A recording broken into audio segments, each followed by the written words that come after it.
If I told you that the concept of modern gender pronouns, the creation of James Bond, the geopolitical maneuvers of Jeffrey Epstein, and like the theology of the Protestant Reformation were all born from a single obscure philosophical argument between monks in the 1300s, you would Ah, probably think I had completely lost my mind. oh, absolutely. It sounds totally unhinged. Right. Or at the very least, you'd think I'd been spending way too much time, staring at one of those crazed conspiracy boards covered in red string. Yeah, the classic basement detective look. Exactly. But today, we are looking at this sprawling, multi-layered interview transcript from commentator Dyer that claims exactly that. I mean, it proposes a sweeping, unified theory of history.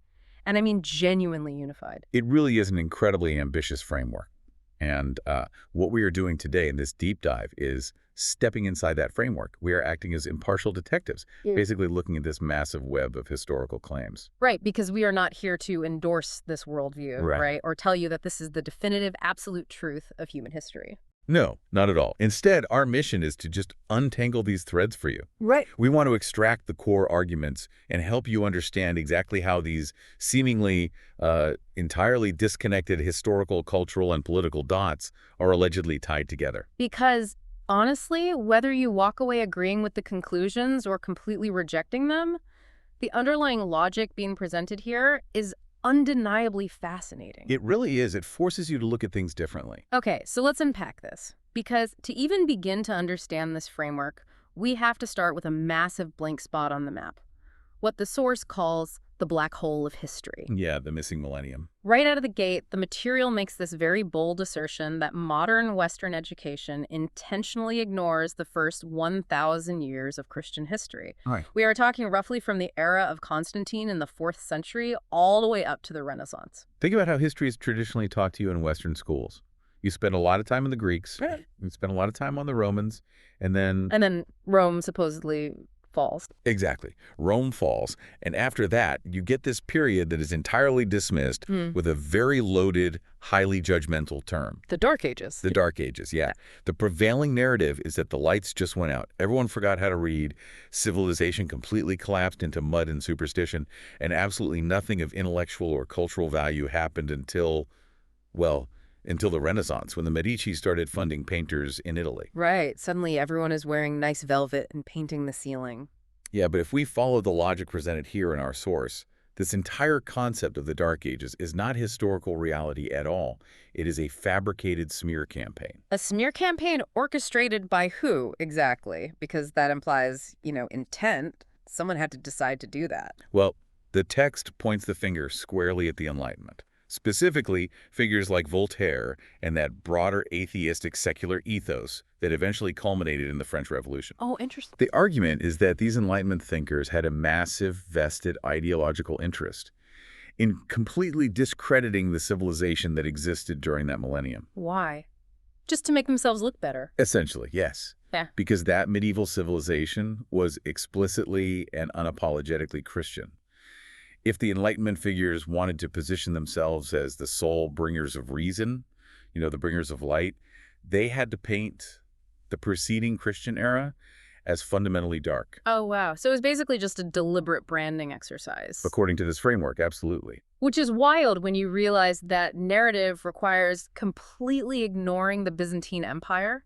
I mean, the text makes a massive point about Byzantium. It argues that this wasn't just some surviving outpost of Rome. It was arguably the most successful empire in human history. It lasted for 1,000 years. Right. It wasn't a bunch of illiterate peasants rolling around in the mud. The framework points out that they operated on an incredibly stable gold standard for centuries. It is an economic and cultural powerhouse in this reading of history. I mean, we tend to think of foundational modern institutions, things like the university system or the modern concept of a hospital, as products of the post-Enlightenment scientific revolution. Yeah, like guys in wigs in the 1700s invented them. But the historical reality highlighted here is that universities and hospitals were medieval, explicitly Christian developments heavily rooted in the Byzantine East. The actual infrastructure of what we consider a civilized society was built during this supposed black hole. Okay, so if I'm playing devil's advocate here for a second, If Byzantium was so incredibly successful, so wealthy, running on this perfect gold standard and building universities, why did it collapse?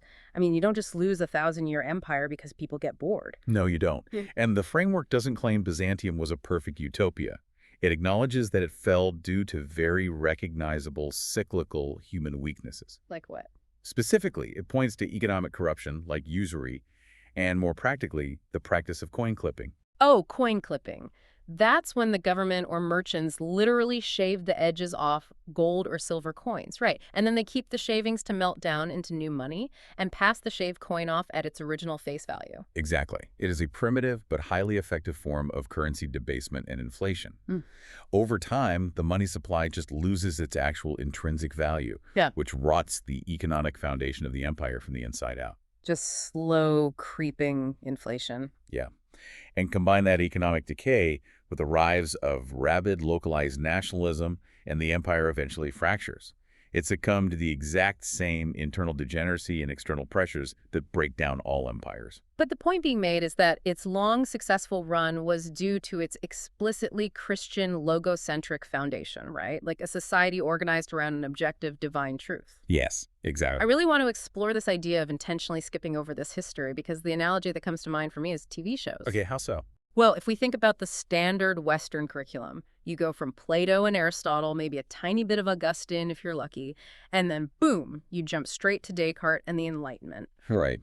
It feels exactly like skipping the middle seasons of a massive, complex television drama. You watch season 1, you completely skip seasons 2 through 7, and you drop right into season 8. That is a brilliant way to frame it. Yeah, because you might conceptually understand the finale. You see who is fighting who, but you have absolutely zero context for how the characters arrived at this point. You don't know the rules of the universe, you don't know the shifting alliances, and you have no idea what the underlying themes actually mean. You just accept the reality of season 8 as if it, I don't know, spontaneously generated out of thin air. And the consequence of skipping that middle millennium is profound for you as a modern thinker. If you skip those seasons, the worldview you inadvertently, unconsciously adopt is one entirely authored by the Enlightenment. Because it's the only lens you've been given. Exactly.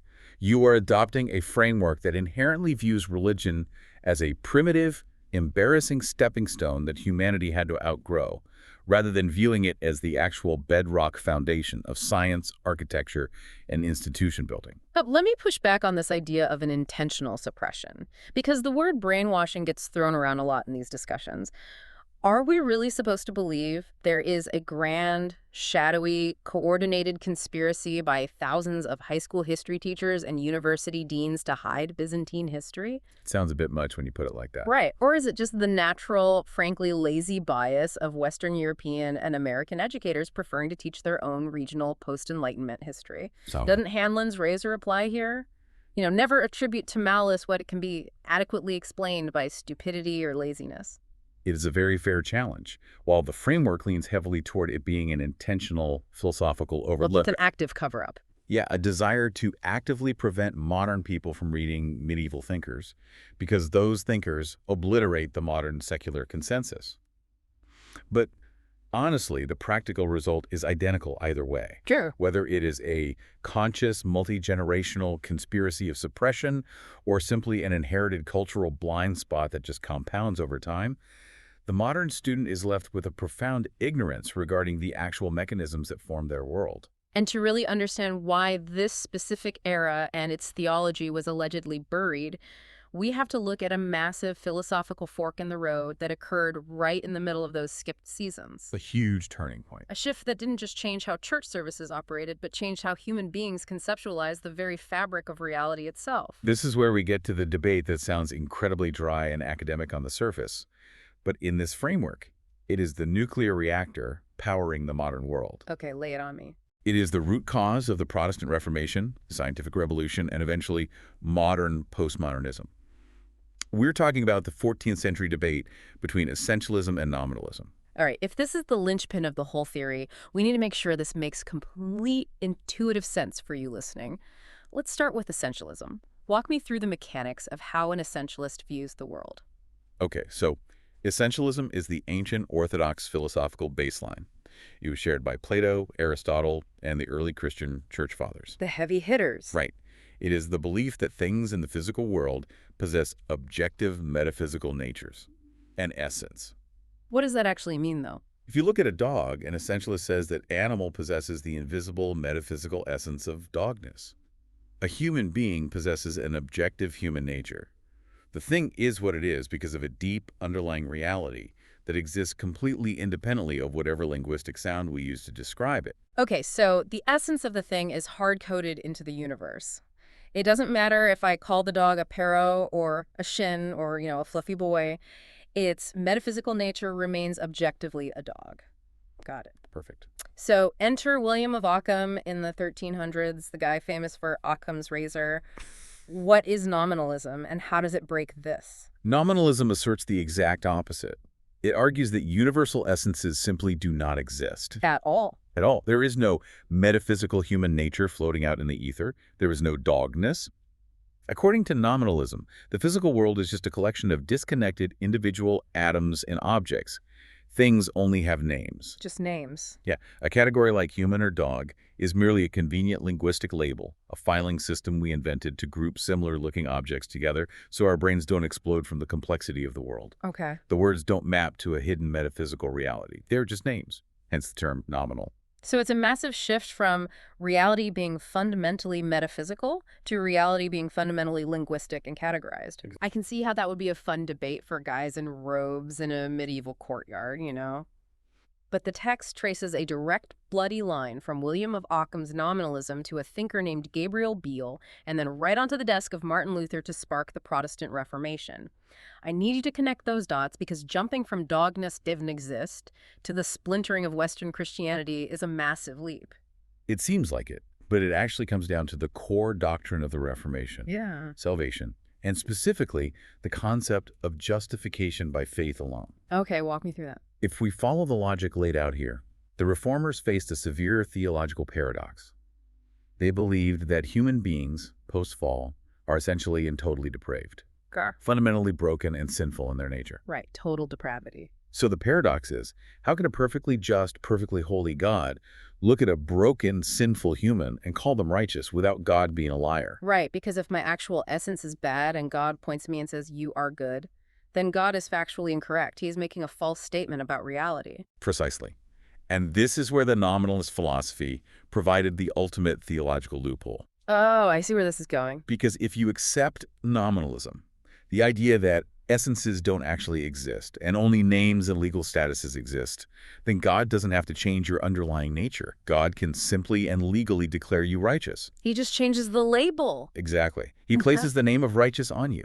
Your underlying, messy, actual human condition hasn't ontologically changed in that moment, but your legal disposition in the courtroom of heaven has. Okay, let me try an analogy here to make sure I'm blocking this in.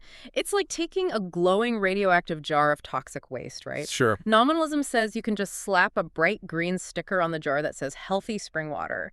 Because the label, the name, the legal status is the only thing that actually matters. The category has literally been changed. Yes, legally speaking. But essentialism looks at that exact same jar and says, wait a minute, you haven't altered the substance at all. If I drink that, I'm still going to die. You haven't changed the toxic waste into water. The ancient essentialist view is that salvation requires an actual metaphysical, ontological change in the person. You have to undergo a process to cure the toxicity. That is exactly the dividing line. The older Orthodox tradition believed that salvation meant actually participating in the divine energies of God, incrementally changing your actual nature over time. It's a process. Right. The nominalist shift in the West turned salvation into a sudden change legal status, a courtroom declaration. But what's absolutely fascinating here is that the framework doesn't stop in the 1500s. It keeps going. It argues that this specific rejection of essences became the intellectual bedrock of the Enlightenment, flowing through philosophers like David Hume and Immanuel Kant, completely untethering Western thought from objective reality, and eventually birthing 21st century postmodernism. And this brings us to what might be the single most explosive claim in this entire deep dive. The framework explicitly argues that medieval nominalism is the direct, undeniable intellectual ancestor of modern gender theory. The trajectory is breathtaking when you map it out. Break it down for us. The logic operates like this. If you accept the core nominalist premise from the 1300s that nothing in the physical world possesses a fixed metaphysical essence, then categories like male and female do not objectively exist in the fabric of reality. They aren't real things. Right, they're not biological or metaphysical absolutes. They are merely linguistic labels. They are just names that society has historically applied to group certain physical traits together for convenience. And if they are just names, Then they can be changed.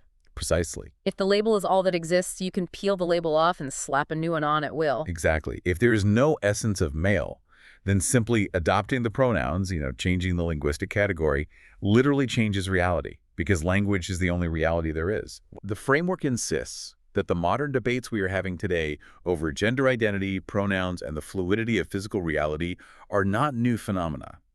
They are the final, logical, inevitable blooming of a philosophical seed planted by William of Ockham 700 years ago. That is staggering. I mean, it completely reorients how you view the culture wars. It frames history not as a random series of political events or sudden social movements, but as a slow-motion philosophical cascade. Ideas have consequences. And those consequences might take centuries to fully manifest. And this is exactly why that black hole of history is so critical, because the Eastern Orthodox Christian tradition, the Byzantines, fundamentally rejected nominalism. They stayed essentialist. And because they did, their entire approach to reality, to worship, and to the physical world remained entirely different from the West. Which logically leads us into how that specific Eastern tradition views the most central object in all of Christianity, the Bible.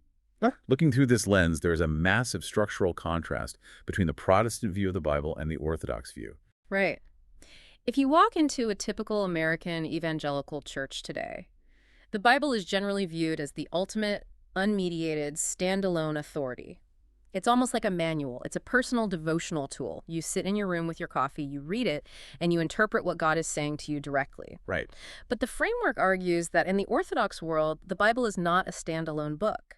It is fundamentally a liturgical document. Break down what that actually means in practice. Okay, so the word liturgy refers to a highly structured communal form of public worship. It's an offering of thanks, usually centered around a physical altar and the Eucharist. The argument presented here is that the Bible was never, ever meant to be divorced from this specific communal, physical, liturgical context. It wasn't meant to be read alone in your bedroom. No, and to prove this mechanically, the framework points to the actual historical formation of the biblical canon. The actual choosing of the book. Yes, the process of deciding which ancient letters and books actually made it into the final binding of the Bible. This part completely flipped my understanding of biblical history. Because the assumption I always had, and I think most people have, is usually that a bunch of guys in tall hats sat in a room, analyzed a bunch of scrolls, and just voted on which ones were written by apostles and which ones weren't. Right, a big committee meeting. But the framework says it was the lectionaries that determined the canon. Yes. Lectionaries were the scheduled cycles of daily and weekly liturgical readings used in the early churches across the empire. So they already had a schedule of what to read. Exactly. So when the massive church councils finally met centuries later to officially codify the Bible, they didn't act like academic text critics. They simply looked at the lectionaries. They looked at what texts were already being universally read aloud, venerated, and utilized in the daily liturgy by the faithful. Oh, wow. So they just codified what was already in practice. The underlying mechanic here is that the physical tradition and the liturgy birthed the Bible. Sure. The Bible did not birth the tradition. That is a massive distinction. It is.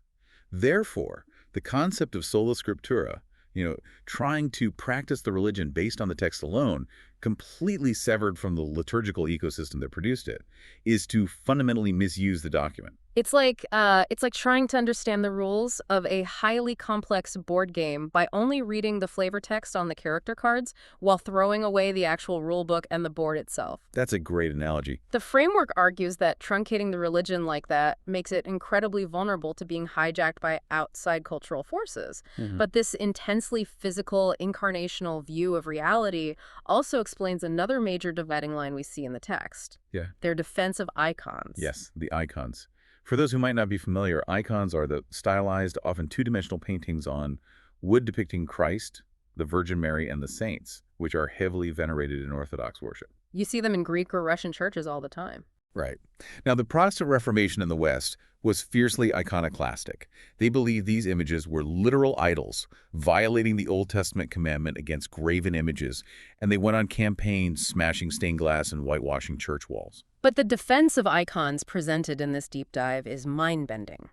It doesn't just say, well, they're nice decorations. It argues that words themselves are icons. Think about the mechanics of reading. When you look at the letters F-A-T-H-E-R on a page, you are not looking at an actual human father. No, obviously. You are looking at a visual, iconographic arrangement of lines and curves that we have culturally agreed represents the metaphysical concept of a father. Right. Written language is fundamentally visual iconography.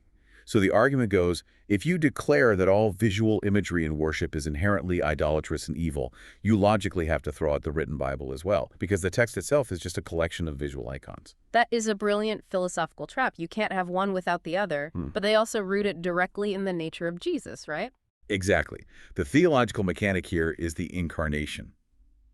Because the infinite, invisible God chose to take on physical, biological human flesh, Jesus Christ himself is considered the ultimate physical icon of the invisible Father. Because he had a body. Right. Therefore, depicting the physical reality of Christ in paint and wood is not only permissible, it is a theological necessity to prove you actually believe he had a real physical body. And to back this up, we don't just have to rely on theology. The text points out there is hard archaeological evidence. Wait, really? Because I always pictured the earliest Christians hiding in pitch-black dirt caves, completely unadorned, just whispering prayers in the dark to avoid the Romans. Did they actually use images that early on? They absolutely did.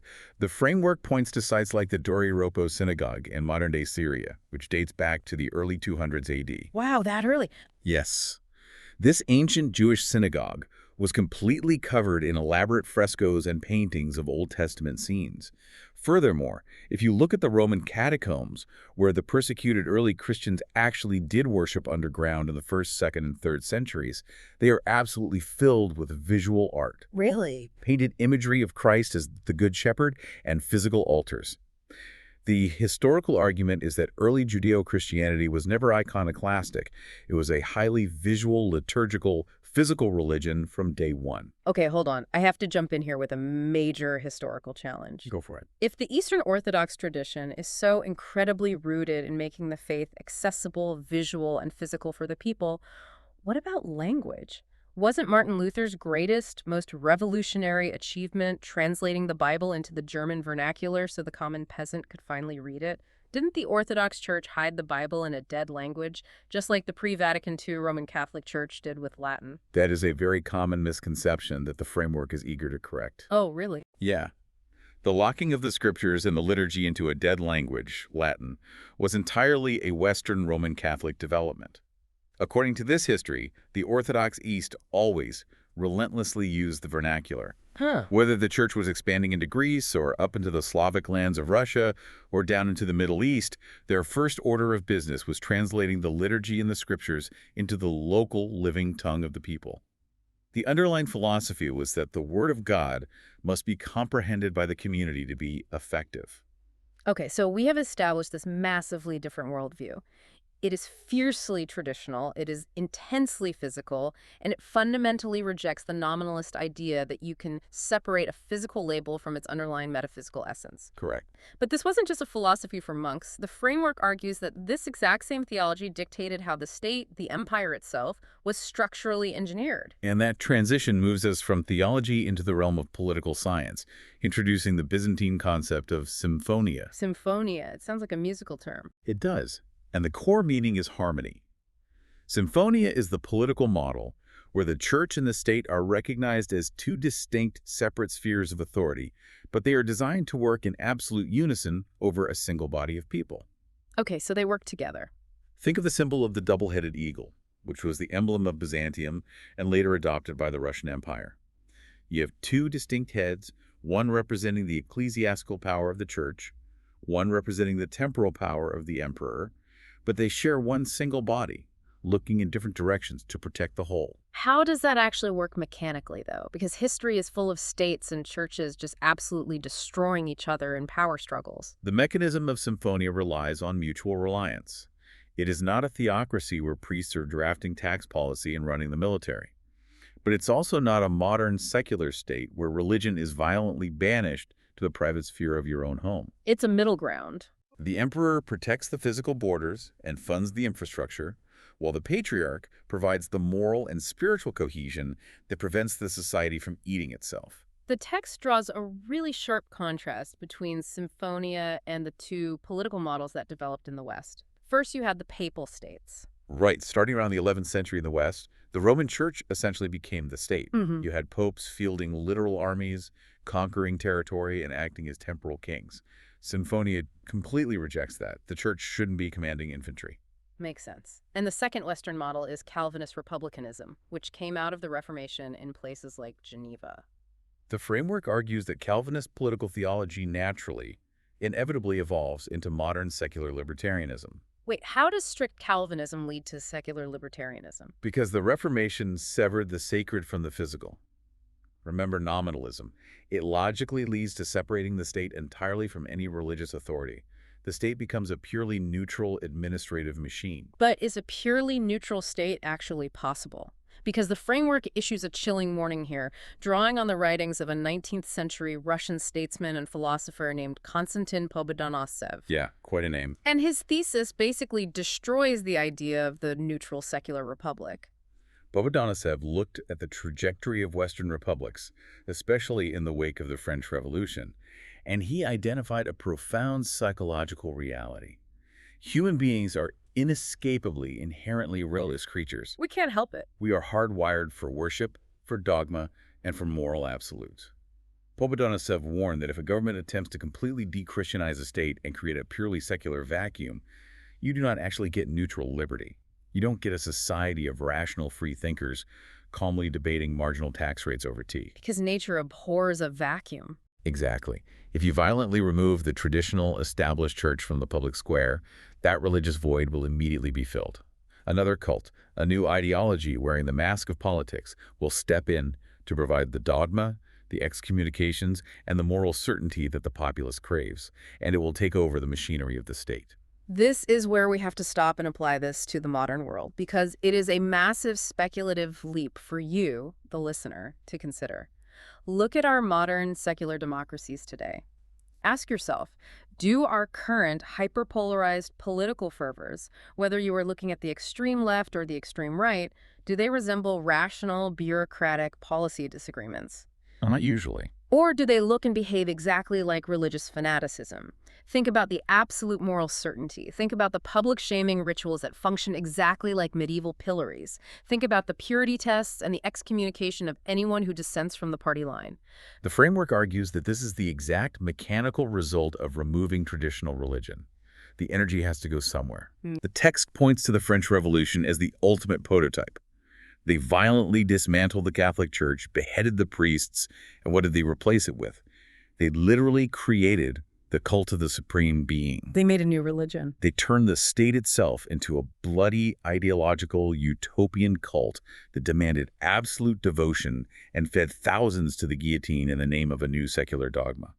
And we saw the exact same mechanism play out with the Bolshevik Revolution in Russia. So if Symphonia requires a visible public harmony between church and state, what happens when the state decides it wants total, absolute power and tries to create that secular vacuum? It can't just ban the human impulse for religion.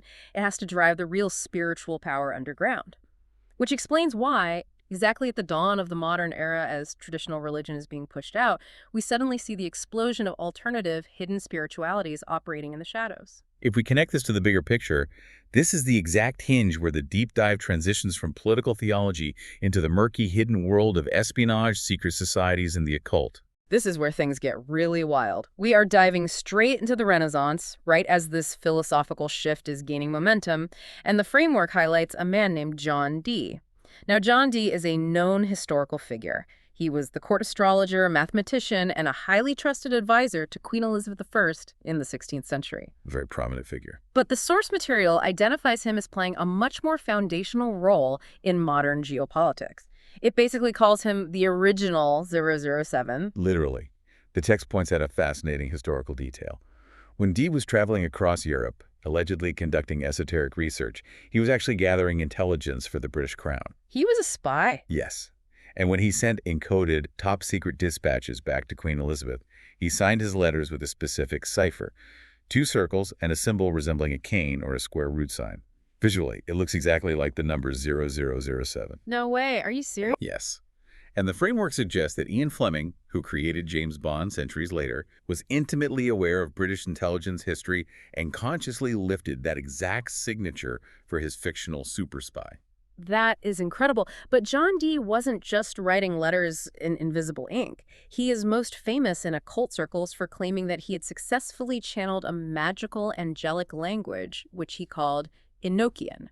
He and his scryer, Edward Kelly, recorded vast, complex grids of letters and symbols that supposedly allowed communication with the spiritual realm. And here is the mechanical genius of what the framework is proposing.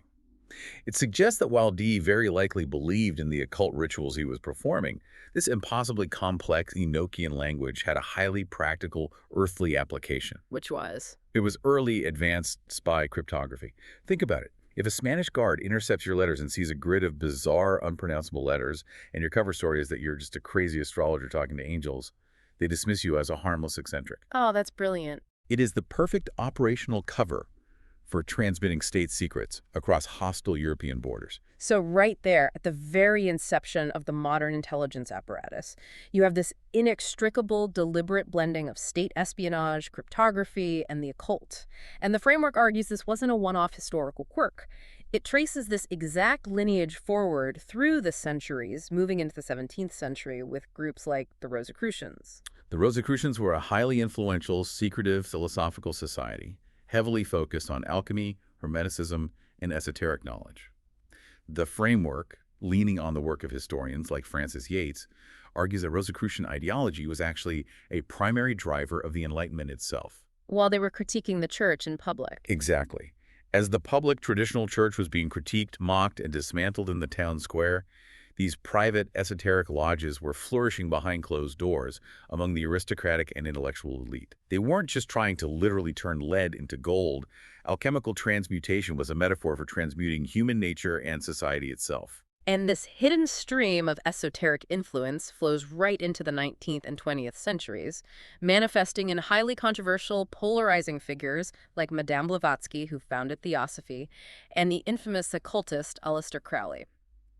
To understand what these figures were actually trying to achieve, we have to unpack a core operational concept the source calls the left-hand path. The left-hand path is an esoteric philosophy found in various ancient global traditions. But the framework zeroes in on how it was weaponized by modern Western occultists and social revolutionaries. To understand it, you have to understand its opposite. Okay, what's the opposite? The right-hand path is the traditional religious approach. You achieve spiritual elevation through purity, asceticism, adhering to strict moral laws, and subjugating your ego to the divine. Okay, so the left-hand path is just doing the opposite, just doing evil to be evil. It is more sophisticated and mechanistic than that. The left-hand path operates on the principle of deliberate inversion.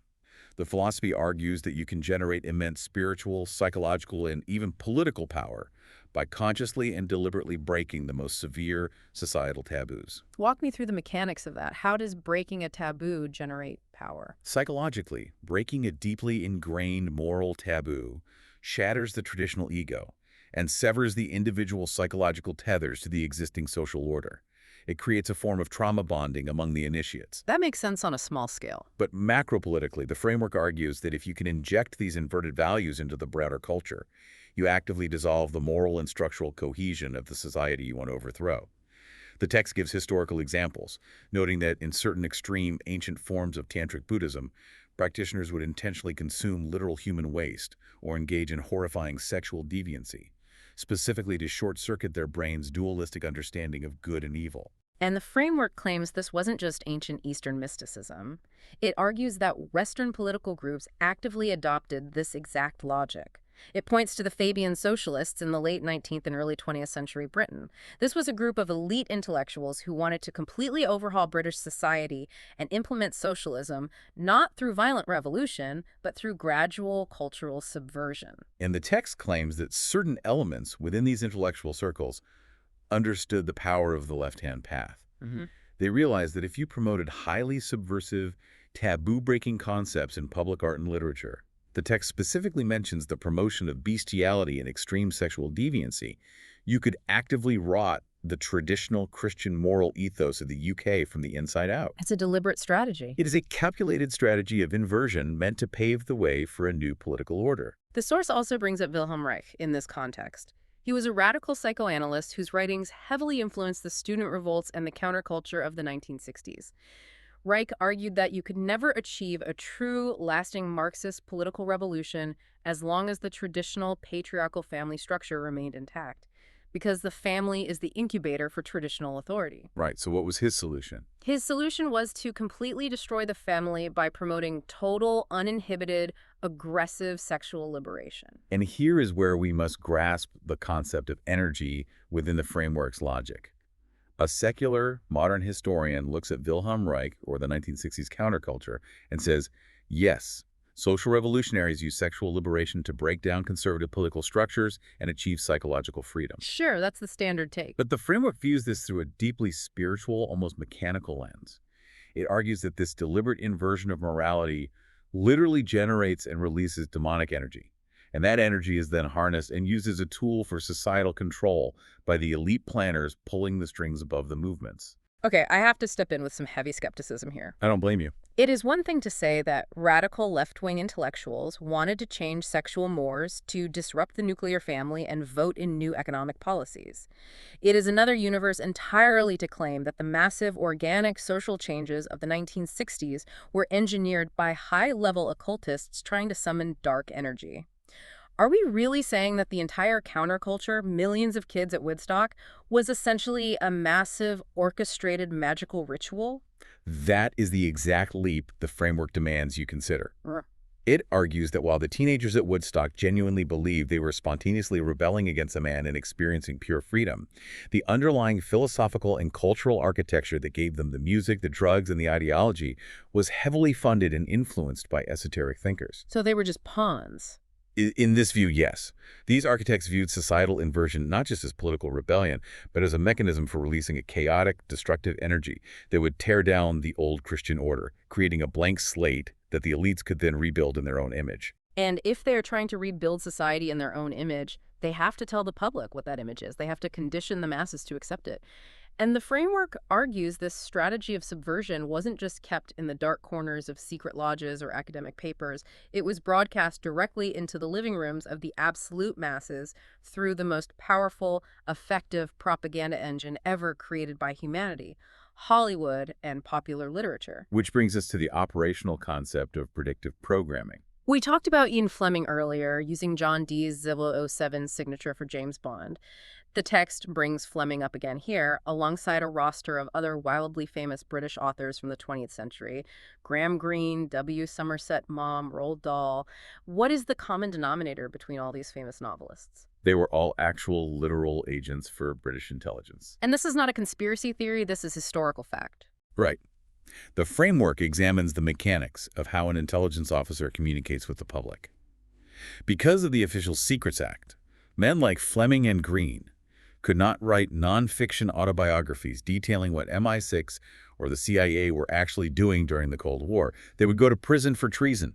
Obviously. So, what is the loophole? You write fiction, you embed the operational realities, the technology, and the geopolitical goals of the intelligence apparatus into gripping, entertaining novels. So James Bond wasn't just a cool action hero created to sell movie tickets. According to the framework, James Bond was a highly calculated cultural icon used for Cold War predictive programming. Exactly. The character of Bond acclimatized the global public to the new realities of the 20th century. It normalized the idea of a pervasive surveillance state. It introduced the concept of advanced hidden spy technology. But most importantly, it culturally legitimized the existence of an elite, extra-legal class of operatives, the 00 section, who are granted the license to kill and operate completely above the laws that govern normal citizens, all supposedly for the greater good. But the text argues that the programming goes way, way beyond just getting the public used to spy gadgets and secret agents. It argues that science fiction literature and film have been actively, aggressively conditioning the public to accept a very specific, terrifyingly elite vision of the future: a transhumanist eschatology. To understand the mechanics of this conditioning, we have to look at the specific authors the framework identifies as the primary propagandists for this global elite. H.G. Wells is the prime example. Most people know Wells simply as the brilliant author of The War of the Worlds or The Time Machine. Classic sci-fi. But historically, Wells was deeply, intimately involved in elite, technocratic political circles. He was a member of the Fabian Society we mentioned earlier. The framework makes a stunning claim about Wells. It says that he openly described himself as a Luciferian. Now, clarify that, because that sounds like he was sacrificing goats in his basement. Right, we should clarify. In this context, Luciferian doesn't necessarily mean worshipping a literal red-horned devil in a subterranean cult. Yeah. It refers to a Promethean ideology, the belief that man, through the sheer power of intellect, science, and technology, can steal the fire of the gods, conquer nature, achieve immortality, and literally become his own god. It's the ultimate pride. It is the ultimate rejection of the essentialist Orthodox view that man is subordinate to a divine creator. Wells wrote extensively, not just in fiction, but in political essays, about the absolute necessity of a coming technocracy, a scientifically managed global society where a world state is required to violently cull and manage the human herd for its own evolutionary good. And the framework connects Wells's early 20th century vision directly to modern geopolitical theorists, specifically highlighting Jacques Attali. Attali is a highly influential French economic and political theorist who has advised multiple French presidents. According to the text, Attali has written about a coming future where humanity is completely merged into what he calls a global brain, or a golem. The mechanics of Attali's vision, as presented in the source, are terrifying. It envisions a world where the concept of individual identity is completely eradicated. Human beings are reduced to biological nodes, perpetually linked into a digital Internet of Things managed by artificial intelligence. The source also references Julian Huxley. Huxley is the man who literally coined the term transhumanism. He was the brother of Aldous Huxley, who wrote Brave New World, and he was the first Director General of UNESCO. And Julian Huxley's writings reveal the mechanism required to achieve this technocratic future. The framework claims Huxley explicitly wrote about the need to systematically erase any traditional theology or religion that allows for strong, independent individual identity. Because it gets in the way. Exactly. You have to destroy the essentialist idea of a unique human soul. Why? Because you cannot merge humanity into a single amorphous, globally controllable mass, what Huxley allegedly referred to as the blob, if people still believe they have individual, God-given rights and distinct metaphysical natures. To illustrate exactly how this dark transhumanist vision is packaged and sold to the public as entertainment, the framework provides a chilling breakdown of Arthur C. Clarke's classic sci-fi novel, Childhood's End. Yes, and the text is quick to point out the connective tissue.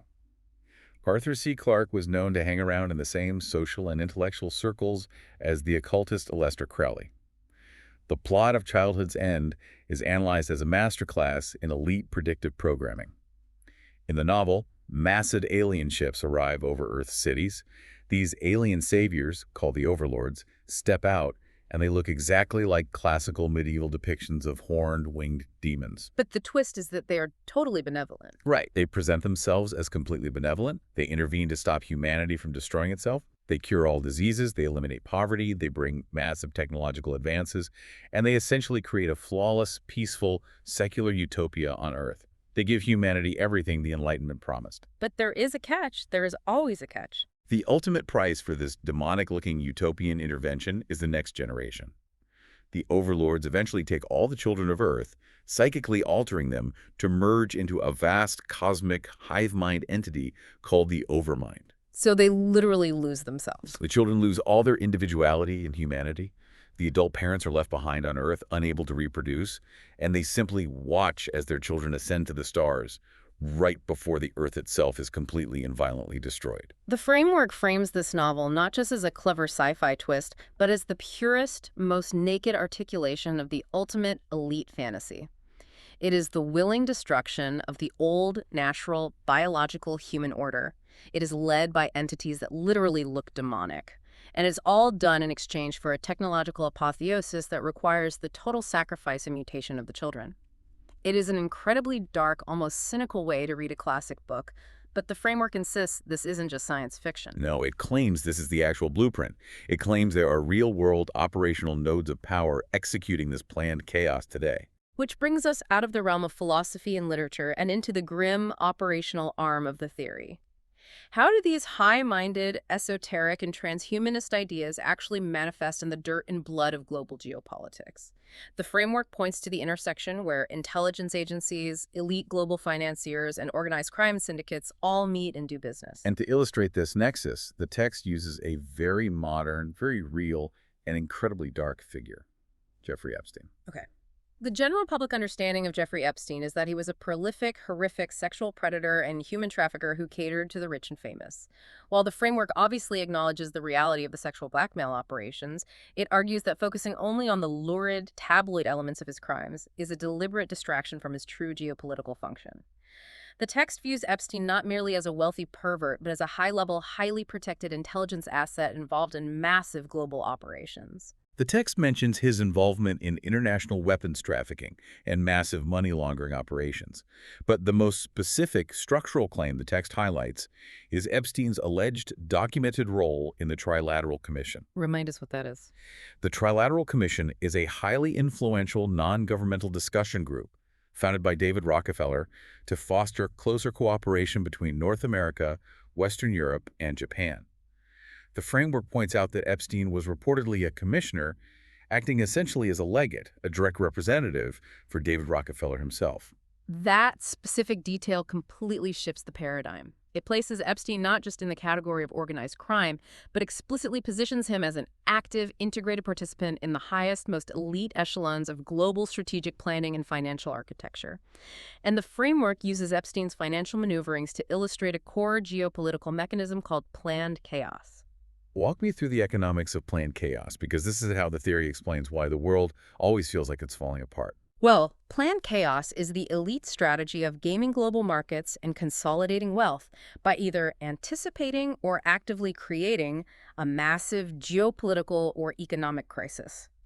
When the crisis hits, panic ensues, the markets crash, and the middle and lower classes are wiped out. Right. The elites, who knew the crash was coming or engineered it themselves, then swoop in with massive reserves of capital and buy up the distressed, deeply discounted assets for pennies on the dollar. When the market eventually recovers, their wealth and control over real-world resources has multiplied exponentially. The text compares this modern strategy to a very famous historical event to prove how old this playbook is. It cites the Rothschild banking family during the Battle of Waterloo in 1815. Oh, that's a classic example. It is the textbook historical example of the mechanism. The claim is that the Rothschilds, who had the fastest courier and intelligence network in Europe, received the news that the British under Wellington had defeated Napoleon at Waterloo before anyone else in London knew. So they had inside info. Instead of sharing the news, they deliberately spread false rumors on the London Stock Exchange that the British had lost. A massive panic ensued. English bonds plummeted in value, and the Rothschild agents quietly bought up the entire market for a fraction of its value. By the time the true news of victory arrived and the market skyrocketed, they had essentially bought the British economy. And the framework alleges that Jeffrey Epstein was engaged in the modern, computerized equivalent of this exact strategy. It cites leaked emails and communications where Epstein was allegedly discussing moving vast sums of money to specifically benefit from impending engineered chaos in highly unstable regions like Somalia or during the sovereign debt crisis in Greece. The takeaway is that the chaos we see in the news isn't accidental incompetence. It is a meticulously planned mechanism for wealth transfer and the consolidation of global control. The text also delves into the grim operational reality of how this control is maintained physically, bringing up the topic of political assassinations. It specifically addresses the phenomenon of the lone gunman. Right. Whenever a major political figure is killed, the official story is almost always that it was a lone, deranged individual with a diary and a rifle who just got lucky. The framework argues that high-level intelligence agencies or elite corporate syndicates very rarely get their own hands dirty with political assassinations.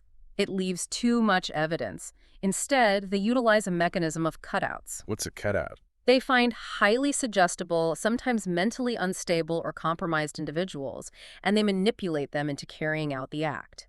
The text claims this often happens through false flag recruitment, where the patsy genuinely believes they're acting for one specific ideological cause, maybe a radical political group, but that group is actually being funded and steered by an intelligence agency with an entirely different agenda. The source also points to the historical use of literal organized crime for these purposes.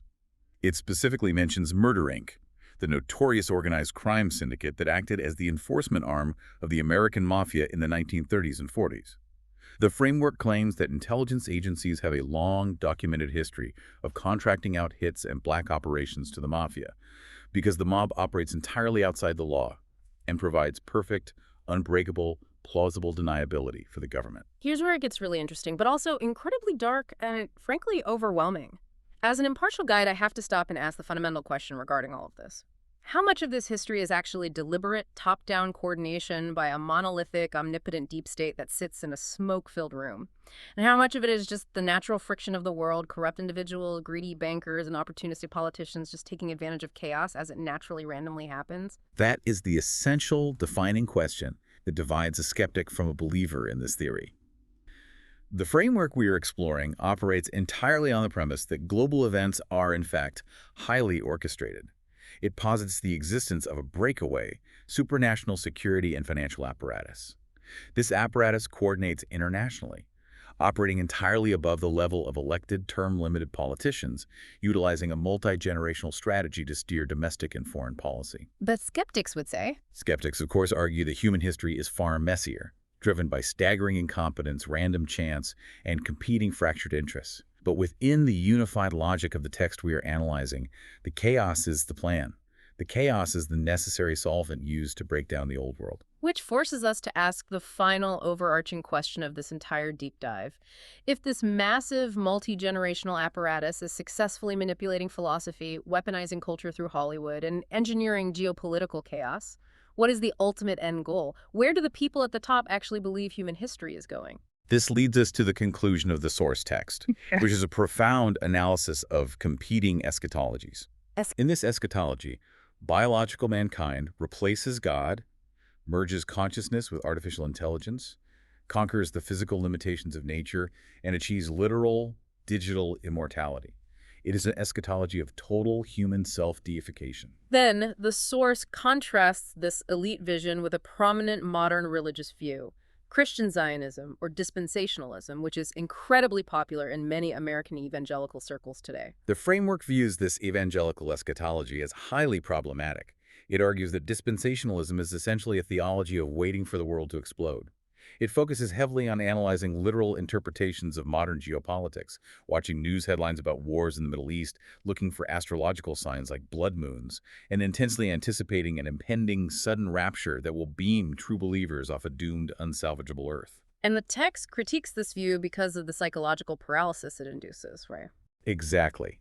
The mechanical flaw in this eschatology, according to the source, is that it renders its adherents completely incapable of building a lasting, multi-generational culture. If you genuinely believe the world is a sinking ship that is destined to be destroyed in the next 5 years, you aren't going to invest in building massive cathedrals, composing great symphonies, or fighting for long-term political institutions. You don't polish the brass on the Titanic. Right, you just sit paralyzed, waiting for the rescue helicopter. And finally, the source presents the eschatology of the traditional Orthodox Christian worldview, the Byzantines we started this whole journey with. It calls their view partial preterism. I will admit this was a completely new paradigm-shifting concept to me. It is deeply counterintuitive to how almost all modern Western people, religious or secular, are trained to think about the end times. Partial preterism is the theological belief that the apocalyptic, eschatological end of the old world order, the doom and gloom prophecies in the New Testament, actually already happened. Wait, all right. Yes. It argues that the end began at the first advent of Christ in the first century, and the prophecies of destruction were definitively, historically fulfilled by the Roman destruction of the Jewish temple in Jerusalem in 70 AD. Wait, so in this Byzantine view, they aren't waiting for the end of the world in the future? No. The framework argues that for the Orthodox, the kingdom of God is not a postponed, futuristic geopolitical event. It is a present spiritual reality. It is here and it is now. The mechanic of this eschatology is tied directly back to the liturgy we discussed earlier. How so? When Orthodox Christians participate in the divine liturgy, the theology claims they are essentially engaging in spiritual time travel. They are actively accessing and participating in that final eschatological heavenly reality in the present moment. The end of history has already invaded the middle of history. The text provides a fascinating, deeply cautionary illustration of the dangers of getting your eschatology wrong, and what happens when you untether spiritual experiences from this grounded historical theology. It discusses the charismatic movement, which heavily emphasizes intense, ecstatic, highly emotional spiritual experiences like speaking in tongues or receiving direct prophecy.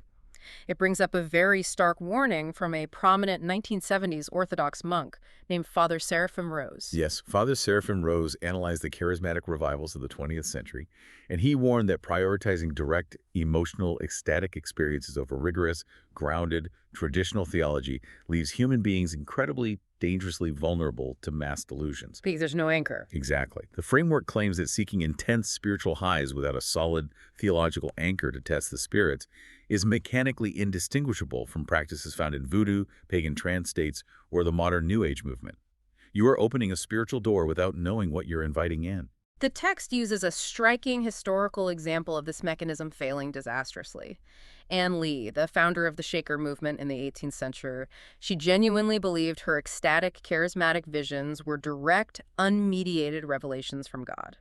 And those unanchored visions led her to create a proto-feminist utopian cult that ultimately mandated complete mandatory celibacy for all its members. And the mechanical result of that theology, because they explicitly refused to reproduce, the cult essentially died out within a few generations.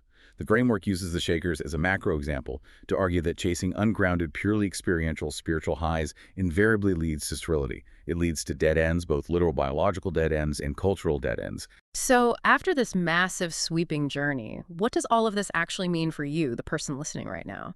Why does a deep dive into medieval nominalism, Byzantine currency, British intelligence novelists, and transhumanist literature actually matter to your daily life? Because the framework argues that your personal eschatology, your conscious or unconscious view of the end times, mechanically dictates exactly how you live your life today. It governs your daily actions. If you believe the world is a doomed ship, you will spend your life anxiously doom-scrolling political news, entirely paralyzed, just waiting for the end. If you buy into the elite transhumanist vision, you will place all your ultimate faith and resources into technological progress and secular utopian politics, hoping Silicon Valley can cure death. But the framework advocates for a third path.